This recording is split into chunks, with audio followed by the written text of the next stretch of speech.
Fish, one of the trickiest proteins to cook, but also one of the most versatile. So today, we're learning from chefs what fish they like and how they turn it into something unforgettable. We're starting with Chef Vikram, a James Beard Award winner who has cooked for presidents, then ending with Michelin-star chef Yuan Tang, who shows us how he takes fish to the next level. Hey, look here guys, we have a great piece of table fish called black cod. So fresh and nice and pink. And here we're going to show you how to do it the Rosika way. Why do you like using black cod for this dish? It's a fish that you can never go wrong with. It's nice and buttery and oily. When you cook it, it just melts in your mouth. Well, I'm going to cut the fish into portions. With the skin on? Yes, skin on. We have to have the skin on. So now we're going to marinate the fish that we've cut. And we have two different marinades for this. First, red wine vinegar. We have some fennel, some star anise, some ginger garlic paste, a little bit of salt. Not too much because later on we're going to have a marinade which has got cheese in it. So you got to be careful with the salt. Then I'm going to soak these pieces in this marinade and leave it for at least half an hour so that the red wine vinegar flavor permeates into the fish and also the flesh gets a little bit pinkish color. And while we are marinating this fish, we're going to make the second marinade. And for that, we have some heavy cream, a whole fat yogurt, grated cheddar cheese, whisk all this in, so some ginger garlic paste. Yeah, and we're going to spice it up a little with some chili powder and some fresh dill. Ooh, that smells amazing. Yes, and we always got to have some sweet ending. That's honey, honey, honey. A little bit of salt, because honey, you're going to taste this before you put the fish in there. And here you go, that's the marinade, nice and thick and creamy. So you see, that's a fish. Make sure you drain all vinegar out and put it in this marinade. Keep it in the marinade for at least 3-4 hours. I've got the fish, we're gonna cook it. I'm gonna do 2 pieces, put it in the skillet. Make sure you have enough marinade on top. And then I'm gonna put a little bit of water so it doesn't stick to the bottom, that's it. And now I'm gonna get the oven ready, 400 degrees, and we're gonna put the fish in, about 15 minutes. Let me see if the fish is ready or not. Wow, there you go. Look at the fish. The cheese gives a nice color on top. And you're going to taste this. Well, I hope you like it. It looks nice and succulent. Let's go, Danny. You're going to try this now. Look at the fish. Wow. Look at this bite right here. Wow. Let's dig in. Oh, wow. This with some rice? Oh my God. Chef, I'm not going to lie. You made that amazing. Thank you, Danny. Always good to see you. Hi, my name is Chef Mitsu, chef owner from La Veille. Today I show you Michelin level fish sandwich. All right, so chef, what's the first step? First, I'm going to marinate fish with saikyo miso. It's a special miso from Kyoto. And I'm going to marinate with sake, mirin, and miso and marinate overnight. Why do we choose black cod? It has much fat inside. It gives more deepness. So I already put the miso in sake kasu. I'm going to loosen up with the sake, also mirin. Okay, now I'm going to marinate. So you cover very well. Then marinate at least overnight. So I'm going to make a tartar sauce, but I'm going to make like a Japanese way. Jidori. This is very important for the tartar sauce. So it looks like egg from Japan, but actually from California. So what's the main difference? Egg yolk is very orange. It's very fresh. So first, I put all ingredients into the bowl. The pickled shallot, the red onion. This is the cornichon. This is jidori. Oh, okay. Now I'm going to smoke this. So this is sakura smoke. Sakura is cherry blossom. So you're smoking something on one side, but why is there ice on the bottom? Because I want to keep it cold. You still want to keep Otherwise, it cold? Yeah, so it's gonna be cooked. Gotcha. Oh yeah, it smells like a campfire. Now I'm going to close the bowl. Wow. And I'm going to smoke like 15 minutes. So this one I marinated like 2 days. You can see the color. Yeah, the color is a lot different. Yeah. Okay, so now we are going to bread the fish, and then we have flour, egg, and then this is fresh panko from Japan. It's very important for me to use Japanese fresh bread. So we usually use this for the tonkatsu. It gives more extra crispy. Wow, beautiful. So we have our miso marinated black cod breaded now. So we are going to deep fry. So temperature is 175 Fahrenheit. Like 2-3 minutes until it's golden brown. Tell the people, how do you get a Michelin star? Work hard. What do you think is the difference between you and the other restaurants? What makes you guys unique? I'm not sure the difference compared to the other restaurants because there are so many great restaurants also, more talented chefs more than me. But the only difference is I have a strong team. Very supportive team and good food. Yeah, exactly, yeah.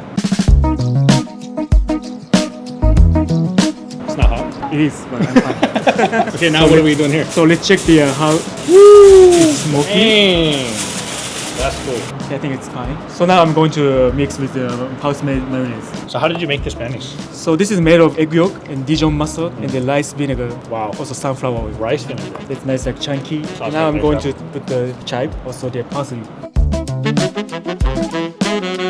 So now we have all components, so let's assemble. We have our miso marinated black cod, Japanese style tartar sauce here, some cheese, and a nice brioche bun. So I'm going to bake and toast. So before I toast, I'm going to blast the butter. You do anything special to your butter too, chef? We usually use two kind of butter. Yep. One from domestic butter and one from French butter. Let's do it. And now we toast. I'm going to put the cheese on the bread when it's hot.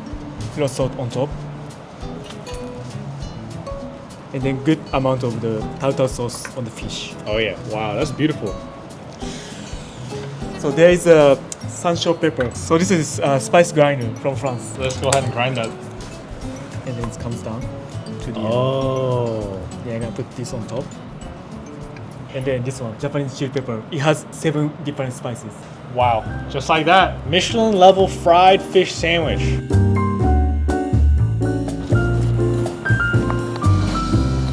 Dang, chef. You guys see it? Fried fish sandwich, but made Michelin. Chef, Cheers. let's dig in.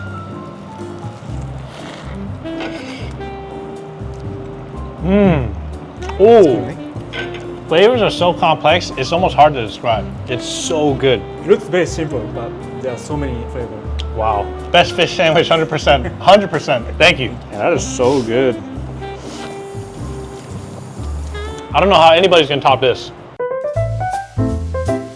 So for the past 10 years, I've been filming with a lot of chefs. One of the key components to great cooking is a great stock or a great broth. And that's why I'm partnering with Kettle and Fire. Because a great stock and a great broth are the foundation to good cooking, this has honestly helped me make my cooking 10 times better. I'm gonna show you how I use Kettle and Fire's beef bone broth to fortify my oxtail. So this is my oxtail marinade. I was taught never to put this to waste. So I'm actually gonna put some Kettle and Fire beef bone broth in here. This is essentially gonna be the liquid that the oxtail is gonna be braising in. Now I'm gonna cover the oxtail with all of this Kettle and Fire beef bone broth. Let's close the lid and then let's put it in the oven. It's been about 3 hours in the oven. Let's pull it out. Ooh. Wow.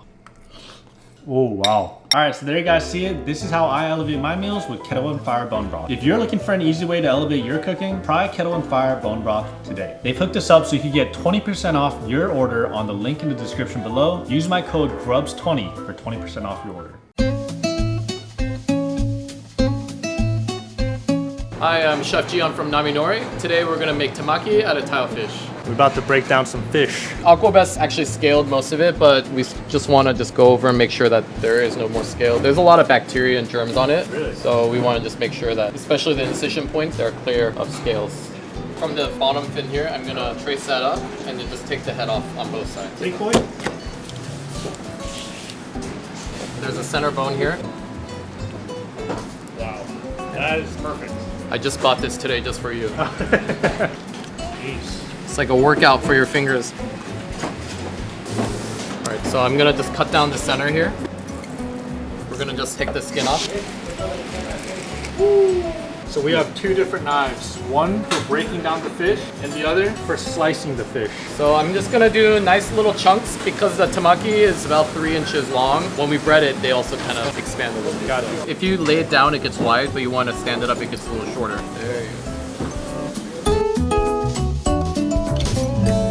I'm gonna show you how to make the best sushi rice in New York City, hopefully.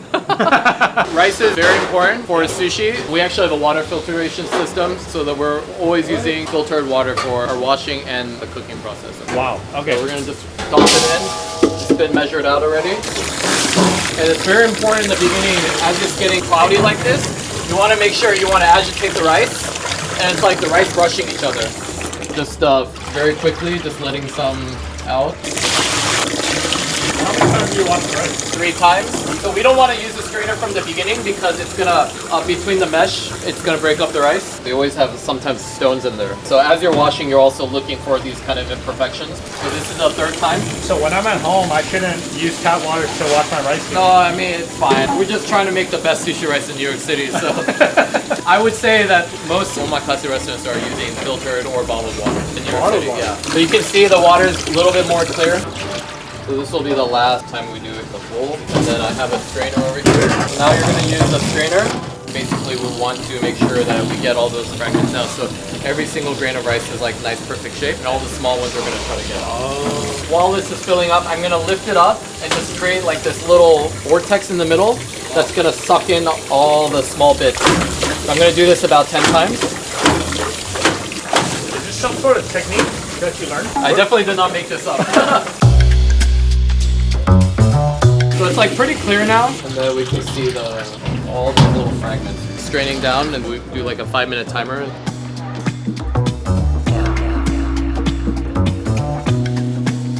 Going in, close, and cook. Hey Siri, set a 45-minute timer. We have our fish broken down. We got the sushi rice almost ready. We got to bread the fish, right? Yes. Okay. So this is gluten-free breadcrumbs. I'm just gonna season the tile fish just a little bit. What you're gonna do first is cornstarch, egg wash into the breadcrumbs. Just cover it up. Nice. Just shape it just a little bit.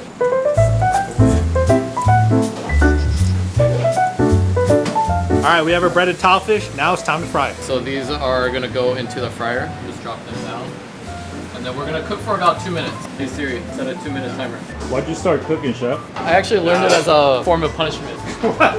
My parents owned a restaurant growing up in Portland. When I get bad grades in school, he would make me come to the restaurant and stand next to him and make rolls. It's funny now, but it was not funny back when I was like 14 years old. So out of the fryer, I'm gonna just salt it really lightly. And the salt really just kind of helps absorb some of that oil. And we're gonna set this aside for later. So what do we have here, chef? So we're gonna make tartare sauce out of pickled ram. Okay. There's some scallions in here already, which kind of gives it that grain, and we use the scallion oil to make the aioli first. And then I'm just gonna chop up some of these pickled rams over here.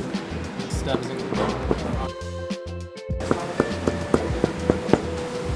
just add a touch of sweetness. What's that? It's like a starch syrup. This is our secret blend of sushi rice vinegar. What? Can't show you. Just for the sushi. Setting that aside. This process is very important. Everything is very time sensitive. So the moment it comes out, it's almost still like a sponge. And so the vinegar has to go in right away. And during that time, it's gonna start absorbing the vinegar. So it seasons inside. So take it out, rice is ready. Flip it over. Rice comes out, and then this is the lining. Right away. Right away. Just let the vinegar soak into the rice. When you mix it, they go in stages. So like first time, you just really want to break up the chunk of rice here. Just breaking up a little bit. Without pressing it? Yeah, because same thing, you're gonna squeeze the starch out. You don't want to do that. So once everything's kind of disconnected, now you have these medium balls. You want to mix up all the vinegar is falling to the bottom. You want to bring that back up. Oh, okay. So now you're redistributing vinegar across all the grains? Exactly. Generally what I'm doing, I'm like within a minute, I should be done mixing. So once this is done, you can mix a little bit more. And then now all these small balls of rice, I'm gonna cut. They call this the cutting. I'm gonna cut. You like cutting through that. Flip again. And you don't wanna cut too much. Again, it's gonna create friction and then start getting sticky. Yeah. Once everything's mixed, I'm just gonna make it flat so it cools down evenly. If not, some parts will be harder than the others. So you just really wanna make sure it's evenly flat. How to make sushi rice, like a pro. It's gonna take a little bit. All right, let's go make our temaki now. We're just gonna grab a ball of rice. At our restaurant, we use about 25 grams. So set it down, and we're gonna make like a long oval here. You don't wanna push too hard, but just set it a little wide enough, about 3 inches. Take a little bit of wasabi, just slide it down. The fried fish that we cooked here, this is aonori. It's a type of seaweed with a little bit of Old Bay seasoning. After that, we're gonna do the pickled ram tartare sauce down the center here. We'll set your caviar. So we just want to add a little bit of lemon juice just to cut through the fat or cut through the richness. Chives just on top. In our restaurant, we make it almost like a U shape, and that way you can see all the ingredients on top. Just gonna pick it up. There we have it. It's our tile fish with ram tartare and caviar on top. Wow. You guys see it? It's time to dig in. Cheers. Insane levels of flavors here. Chef, that is hands down best hand roll I've ever had. Oh, thank God. Thank God.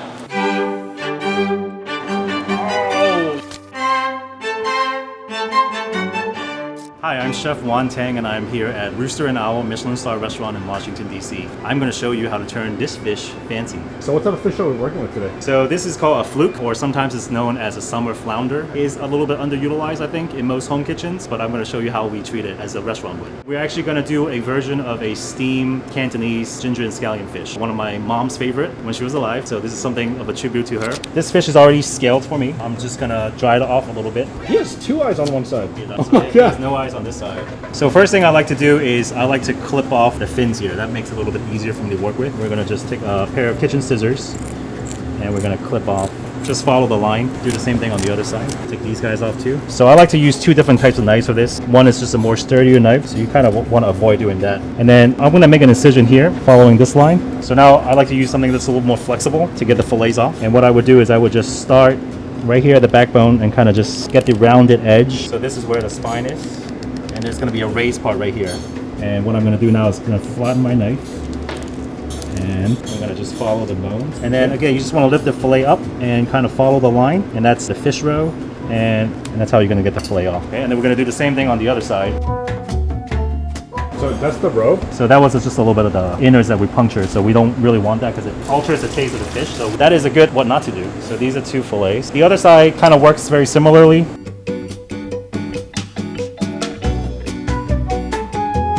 Now you get a clean fillet here. And now we're left with just the bones. So I'm gonna just give this a rinse, and we're actually gonna use these bones and the head to make our stock. All right, so now what we're gonna do is we're gonna grill this bone so we can get a little bit of caramelization on it. Our grill is hot. I'm gonna just dry it off a little bit and put just a little bit of oil on it. So here we go.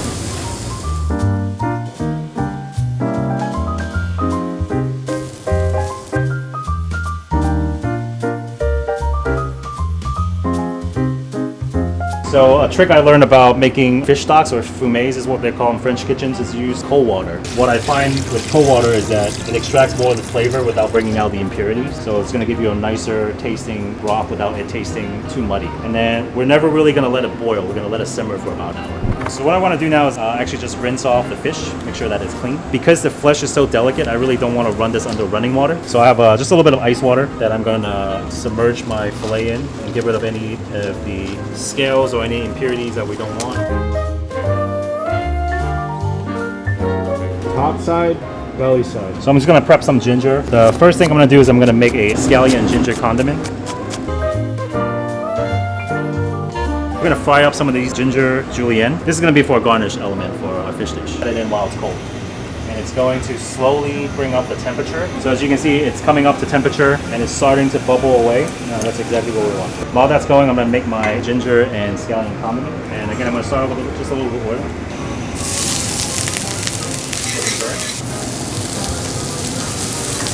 And so now we're going to season this with a little bit of salt, sugar, and then I'm going to take this off the heat and just add a little bit of sesame oil into it. And then to finish off, I'm just going to add a little bit of lemon zest. This adds a little bit of a citrusy note.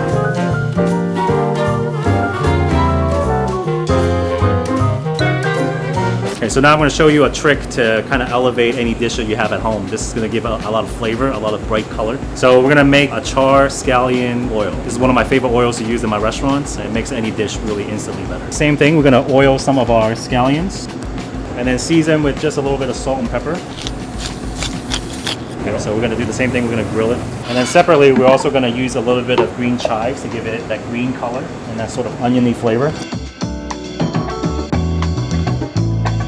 So all this goes into the blender, and we're actually going to use the oil that we have fried our ginger in, so that's already infused with the ginger flavor. Oh.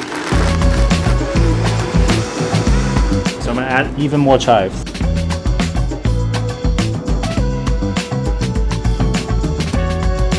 And now we're just going to put this in a container with cheesecloth.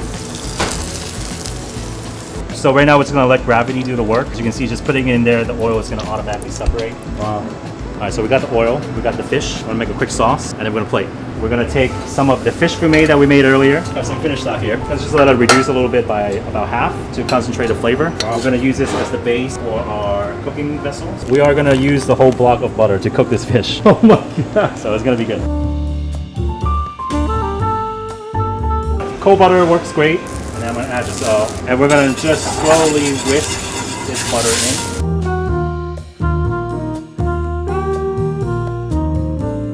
That's perfect where I want to be. Okay, so now the butter sauce is made. We're gonna just really gently put our fish in there to poach. Oh. And again, the temperature is not very hot. It's about 150 degrees. Okay. Depending on the thickness of the fish, between 5 to 7 minutes. And again, we're gonna just let it really gently poach. So it's gonna be very delicate, very soft, very velvety and buttery. And while that's happening, we're gonna use the remainder of our fumet that we have reduced down to make the sauce. We're gonna add a little bit of tamari, which is a gluten-free soy sauce, and a little bit of oyster sauce. And finally, I'm gonna add just a squeeze of lemon juice in there. And then we'll thicken it with a cornstarch slurry.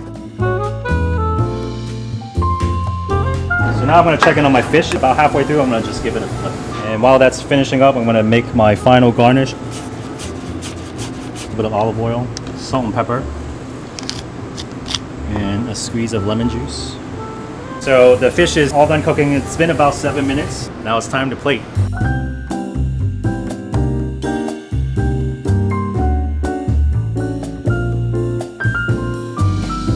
Garnish it with some of our ginger and scallion condiment, just a little touch of it. I'm gonna put a little bit of our crispy ginger here, some of our scallion curls, and don't forget some of our green oil that we made, this beautiful green oil.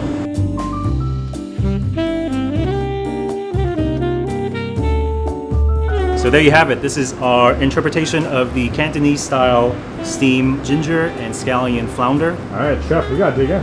All right, let's try it. Oh, wow. So really tender, completely cooked through. Let me give you some apple. All right, cheers. Let's go, let's dig in. Oh my gosh, that is so That's really good. And you know what's so surprising is the fried ginger you put in is a really nice touch. It adds a little bit of that, I guess like a crispy texture, because the fish is so soft. Well, Mom, I hope I did you proud. I hope you're seeing this and you're smiling and enjoying as much as we are. But chef, 10 out of 10. Thank you. How much would you actually charge for that? 12 plus caviar at $24. 2 bites, $50 right there.